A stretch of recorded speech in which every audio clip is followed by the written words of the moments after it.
Hello and welcome to the May SMF Soap Challenge. This is Newbie. I'll be hosting this month. This month is a design challenge, not a technique challenge. And it's going to be about looking at a picture and putting something that you feel or notice about that picture into soap in a more abstract way. First off, the very first rule is that this is not going to be about trying to reproduce this picture exactly in soap. I really do want to spin on it. So as you will see, the pictures are going to be too detailed to probably get them very successfully into soap. But again, this is an interpretation, not imitation. So you're going to have to put on your hat and figure out how to get what you feel or what you want into your soap. I'm going to put probably 4 or 5 pictures up on the forum. You'll look through those pictures and, sorry about my dogs in the background, and choose one of those pictures that just strikes your fancy, or there's something about the picture that catches your eye.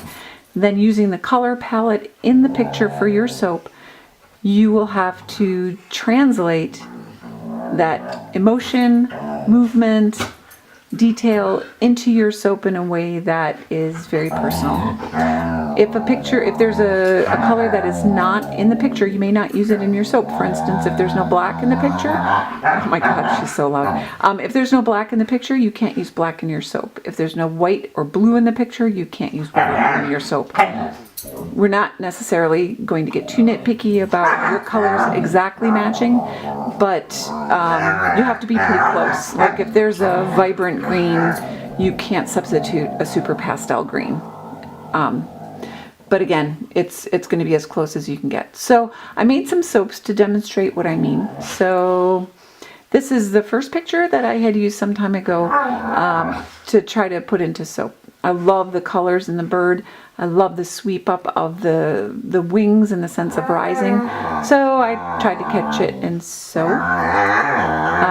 In the screen on my computer and the screen on the camera make the colors look different, but the background is kind of a minty blue-green, which is a little closer to the picture, but it's not great. And again, I used the colors from the bird to try to get this kind of upward motion and sweep. It's not perfect. I was pretty happy with the soap when I cut it, but now, unfortunately, all I see is a crab with a mustache, which is a little unfortunate, but that's okay. Honest to Pete, that dog. This is one of the other pictures. I love this picture. The first thing that I see every single time is this sweep of golden feathers coming down its neck with the blues on either side. I did make a detail picture, but I would say it's least representative of what I want for the challenge, because my soap doesn't really get any sort of emotional feeling. There's no sense of like the quiet, in spite of these, like these are very vibrant colors, but this picture is very quiet, almost secretive, waiting, and there's none of that in my soap. So I would say this soap right here is least representative of what I want for the challenge, but I did include it because I did take it from a bird picture. I have a video of me making this soap, so that's going to be the soap for the challenge. That is more technique driven. It's not irrelevant because, of course, for you to get anything into your soap, you're going to have to know something about your technique. But again, to me, that soap doesn't look quiet or secretive or anything like that, but that's okay. It's not always going to be perfect. This is the next picture, great horned owl with this unbelievable gaze. The bird has such an intense, ferocious, piercing gaze. That was what I wanted to get into my soap. So this soap is also a detail soap, but I think it actually catches more of the emotional tone that I wanted to. So that's one of the owl eye soaps. Obviously detail, more realistic, but still more about the feeling than it is about the detail. And that's one of the other ones that I made for the owl eye soap. Then the last one, this is the most abstract of the ones that I made. There's dark blue, light blue, medium blue, white, kind of a yellowy tone. And I just like the kind of airy feeling, the feeling of fluttering, being airborne.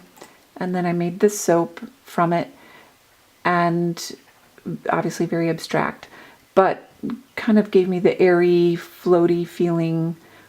You know, there's a little bit of this is completely by chance that there's a little bit of a wing structure looking here, but I just wanted more of that floaty, airy feeling. So very abstract, and very abstract is totally fine as long as it gives you some sort of, as long as you're happy with it. So again, just to reiterate, this is going to be an interpretation. Abstract to detail is fine as long as it gives some sort of, you put your spin on it and you're able to express something about the soap that you liked using the color palette of the picture that you've chosen. And there will be, I'm deciding between 4 and 5 pictures. There will definitely be one for sure where you can use natural colors if that's your thing. I would certainly encourage melt and pour people to, I don't think we've had any melt and pour in the challenges, but I would certainly invite everybody with melt and pour to feel free to jump in and see what you can do. That's it. I will put the rules down. If clarification is required, I will be happy to do so.